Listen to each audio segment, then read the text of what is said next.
বাংলাদেশে যে একজন প্রোডিউসার সিনেমা হলে তার সেফটি নাই এবং আমরা যখন এত চেষ্টা করি একটা হলে সিনেমা দেওয়ার জন্য বা সিনেপ্লেক্সে যখন আমরা সিনেমাগুলো দেই আমরা মনে হয় যে সিনেপ্লেক্সে সিনেমা দিলে মনে হয় যে আমরা জেলখানার ভিতরে আমরা ছবিটা পাঠিয়ে দিই।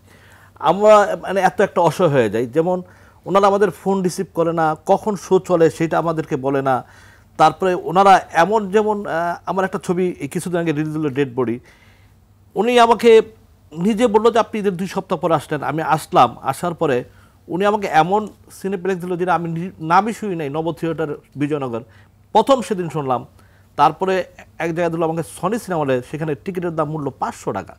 তো একজনের সাথে সিনেমা দেখতে গেলে 2 থেকে 3 জন যায় হলে, ওইখানে 3-4 হাজার টাকা খরচ করে এই বাংলা সিনেমা এই মুহূর্তে 3-4 হাজার টাকা খরচ করে দেখবে। আর এক থিয়েটারে, যে নব থিয়েটারে আমি যাই না, ওইখানে শোক লোক হয় কি হয় না, তারা একটা এমন একটা শো দিল, সেখানে 3 দিন পরে তারা বলতেছে যে আপনার ছবিটা চলো না। তা আমার ছবি তো আপনার স্টার সিনেপ্লেক্সে বসুন্ধরা চলার কথা, আমার তো রাইফেল স্কোয়ারে চলার কথা, আমার তো স্টার স্কাই ভবন আমার চলার কথা। তা আপনি ওইখানে আমাকে শো না দিয়ে এইখানে শো দেওয়ার পরে তারপরে আপনি যদি আমার উপরে চাপায় দেন, তো এটা খুব একটা দুঃখজনক ব্যাপার। এবং আপনি কী করলেন, আমার ছবিটা বাদ দিয়ে ইন্ডিয়ান ছবি সেখানে লাগাই দিলেন, যে ছবিটা ঈদের 1 সপ্তাহ আগে আপনি নামায় দিয়েছেন, তারপরে ঈদের 1 সপ্তাহ আপনি গ্যাপ দিলেন, গ্যাপের পরে তারপর আবার ওই ছবিটাই আপনি ইন্ডিয়ান হিন্দি ছবিটা লাগাই দিলেন।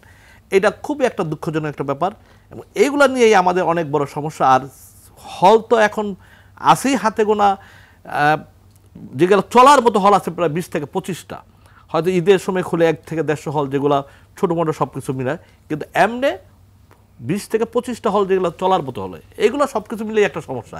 এই সমস্যা আমরা নিজেরা সমাধান চাই।